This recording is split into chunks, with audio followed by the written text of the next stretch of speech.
दोस्तों, आप सभी का स्वागत है pop pop Toons official stories में। सो दोस्तों, ये नई कहानी शुरू से पहले जल्दी से इस वीडियो को लाइक, शेयर एंड कमेंट कर दीजिए और हमारे इस नए चैनल को सब्सक्राइब कर दीजिए, क्योंकि हम आते हैं हमेशा एक नए किस्से के साथ। उसको जन्म देते ही चल बसी, इसलिए युवांश के पापा ने दूसरी शादी कर ली और युवांश की आ गई सौतेली माँ। और सभी को पता है सौतेली माँ का व्यवहार जिंदगी में कभी भी अच्छा नहीं हो सकता है, इसलिए सौतेली माँ का युवांश को लेकर बहुत ही बुरा व्यवहार था। पर उसकी छोटी चाची युवांश से बहुत ज्यादा ही प्यार करती थी, क्योंकि उसका ना ही कोई औलाद था और ना ही उसका पति। हाँ ठीक है बड़ी भाभी, पिला दूंगी मैं इसको दूध, आपको परेशानी उठाने की कोई जरूरत ही नहीं है। जेठ जी, आप भी क्या कुछ नहीं बोलेंगे? हाँ, इस छोटी सी जान में तो आप थोड़ी सी तो दया दिखा ही सकते हैं ना। आप भी कुछ नहीं बोल रहे हैं। क्या बोलूं? हाँ, क्या बोलूं मैं? यही कि इतनी सारी प्रॉपर्टी इसके नानी के नाम पे करके गई है इसकी माँ, और अगर जब मुझे वो सारी प्रॉपर्टी मुझे और तुम्हारी बड़ी भाभी को मिल जाएगा तभी हम इसका ध्यान रखेंगे, वरना नहीं। ये बात कैसे कर सकते हैं? इतनी गलत बात है ये। इतना सारा प्रॉपर्टी इसकी मम्मी इसके नाम करना चाहती, इसलिए वो पहले नानी को देकर गई है इसकी, और आप सारी प्रॉपर्टी छीनना चाहते हैं? क्यों? इतने गिरे हुए हो आप दोनों। विधवा देवरानी, यहाँ पे ना ज्यादा दिमाग मत लगा। देवरानी ना देवरानी में ही रख, और इस नाजायज को दूध पिलाने जो भी करना तो ले जाओ यहाँ से। युवांश की चाची जैसे युवांश को गोद में ले लेती है, युवांश एकदम से चुप हो जाता है। युवांश की चाची रोने लग जाती है, क्योंकि उसके पास एक संतान का सुख नहीं था, इसलिए उसने युवांश को ही अपना बेटा की तरह पाला था। युवांश भी चाची से बहुत ज्यादा प्यार करता था, पर युवांश के पापा और सौतेली माँ बस प्यार करते थे तो बस कुलसुम के साथ, और यही कुलसुम ही लक्षिता की लाइफ में जैंसी के रूप में आई थी। बेचारा युवांश अकेला, कौन बनेगी इसकी माँ?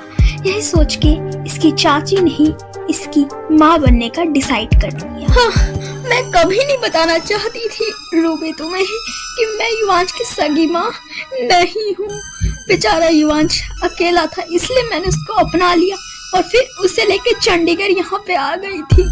और बेटी लक्षिता, ये कुलसुम ही है जो कि तुम्हारी लाइफ में जैंसी के रूप में आई थी, ताकि तुम्हें चकमा दे सके, क्योंकि प्रॉपर्टी जो चाहिए थी युवांश के पापा और उसकी सौतेली माँ को।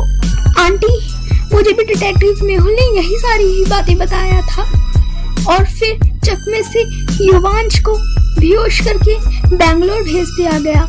और जैसे बेंगलोर में युवांश की आंख खुली, जैसे वो थोड़ा सा और आगे जाते ही उसका सौतेली माँ और उसके बाप ने एक्सीडेंट करवा लिया, और सारी प्रॉपर्टी कुलसुम और उसके पापा और सौतेली माँ के हाथों में आ गया।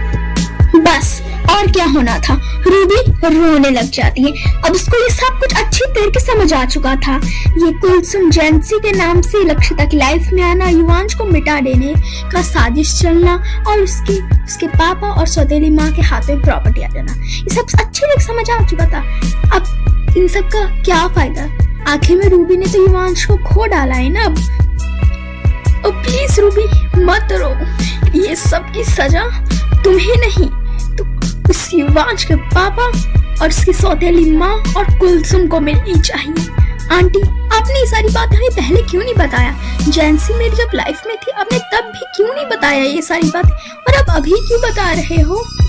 मैं यही चाहती थी कि सब कुछ अचानक से बाहर आ जाए, ताकि उन लोगों को उनके किए की सजा मिल जाए, इसलिए। और रूबी, लक्षिता, अगर हम ऐसे चुप बैठे रहे तो उनको उनकी गलतियों का कभी भी एहसास नहीं होगा। सजा मिल पाएगी उनको कैसे? खैर Ruby, I am so sorry.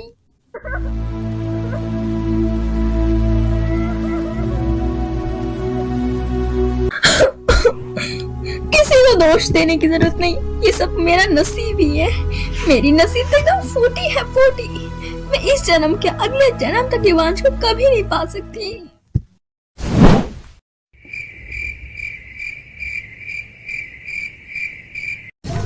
आज की रात भी बड़ी ही गुमसुम से थी, सबके लिए नहीं, बस 3 जनों के लिए।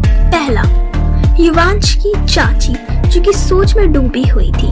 बस यही सोच रही थी कि युवांश के पापा और उनकी सौतेली माँ और कुलसुम क्या तीनों को सजा मिल सकता है या फिर उनके किए की सजा उनको मिलेगी कभी। बस यही सोचे जाती, इसलिए उसकी आंखों में नींद नहीं थी। रूबी भी बस एक इंसान युवांश के बारे में सोचे ही जा रही थी, इसलिए उसकी आंखों से भी नींद उड़ गई थी। शायद रूबी का दर्द शायद वो खुद ही समझ सकती थी और वो ये भी सोच रही थी भगवान पे उसने इतना भरोसा किया, पर आखिर में जाके हुआ तो हुआ क्या, कुछ नहीं। और उधर लक्षिता भी बहुत ज्यादा परेशान थी, उसको भी युवांश की टेंशन हो रही है और उसको अच्छी तरह से पता था कि रूबी अभी भी दुखी होगी। जैसे शुरुआत में बोला था, रूबी की भगवान ने सुन ली। ऐसे ही युवांश का एक्सीडेंट होने के बाद वो पानी में गिर गया और बहने लगा और अब किसी को नहीं पता है वो बहते बहते कहाँ चले जाएगा, क्योंकि वो अभी भी बैंगलोर में ही था। युवांश, क्या युवांश वापस आएगा? हे भगवान, मुझे और कुछ नहीं है, प्लीज मेरे युवांश को वापस ले आओ। और उधर युवांश की बॉडी 2 घंटे तक बस पानी में ही घूम रही थी। घूमते घूमते युवांश का जितना भी खून था वो सब पानी में ही मिल जाता है। फिर ठीक सुबह होने से 2 घंटे पहले ही युवांश एक फैक्ट्री के पास जा पहुंचता है। जब फैक्ट्री के काम करने वाले कुछ कर्मचारी जब ट्रक के पास आए तो उन्हें देखा एक आदमी वहाँ पे बेहोश पड़ा है। लगता है वो बहते बहते हुए इस फैक्ट्री के पास आ पहुंचा है। भाई, तू क्या इसको जानता है? ये कौन है और ये पानी बहते हुए हमारे फैक्ट्री के पास क्यों आ पहुंचा है? अरे भाई, तू मुझसे सवाल कर रहा है? अरे मुझे खुद नहीं पता ये कौन है। पता नहीं, देखने तो ये लग रहा है ये बहुत बड़े घर का है। कपड़े बहुत अच्छे से पहने हुए हैं इसने और अमीर भी लगता है। चलो चलो जल्दी से मालिक को बता देते हैं इस बारे में। ओह हेलो, एक्सक्यूज मी, तुम दोनों काम क्यों नहीं कर रहे हो? जाओ जाकर काम करो। और ये बॉडी किसकी है? ओह एक्चुअली सर, हमें भी नहीं पता है कि ये कौन है, क्योंकि जब हम ट्रक के पास आए काम करने के लिए तो हमने देखा ये आदमी और नदी से बहते बहते लग रहा है यहाँ पे आ पहुंचा है। मिस्टर गुलशन जी, जो कि एक ईमानदार और दयालु किस्म के आदमी थे, उनका एक बहुत बड़ा ही फैक्ट्री था और ऐसा किसी इंसान जो कि पानी में से पड़ा हुआ है उनको तो ये बिल्कुल देखा नहीं जा रहा था, इसलिए वो उस आदमी को हॉस्पिटल पहुंचा देते हैं। ये है शिवम कपूर, जो एक बहुत बड़ी और अच्छी कंपनी में जॉब करता है, पर पता नहीं क्यों 1-2 हफ्ते से इसका मन थोड़ा उतरा उतरा सा और दुखी दुखी सा लगता है, पता नहीं क्यों। क्या हो गया बेटा शिवम, क्या सोच रहा है? फटाफट कॉफी फिनिश कर और जल्दी से हॉस्पिटल चला जा, क्योंकि तेरा तो छुट्टी है ऑफिस की, इसलिए पापा को फैक्ट्री के बाहर ही एक बॉडी मिली है, इसलिए उन्होंने बोला है कि जल्दी शिवम को भेज दो। वो बिजी है इसलिए वो उस आदमी से नहीं मिल सकते, तू ही जा मिल ले जाकर। कुछ भी तो नहीं माँ, वो बस थोड़ा काम करके टेंशन। खैर छोड़ो। हाँ मम्मी, मैं अभी जाता हूँ हॉस्पिटल। और जब इधर शिवम जिस कमरे में युवांश था उस कमरे में जाता है तो देखता है कि अभी भी युवांश बेहोश था और उसको कोई होश नहीं था और ट्रीटमेंट भी अभी तक चल ही रहा था। उसने बस एक दफा युवांश को देखा और फिर वो रूम से बाहर आ गया। रूम से बाहर आते ही शिवम एक बेंच पे बैठ जाता है और कुछ सोचने लग जाता है। इसके आगे क्या होने वाला है ये जानने के लिए जरूर देखिएगा हमारा अगला एपिसोड। सो दोस्तों, अगर आपको ये वीडियो अच्छी लगी हो तो लाइक, शेयर, कमेंट एंड हमारे इस नए चैनल को सब्सक्राइब भी कर दीजिएगा।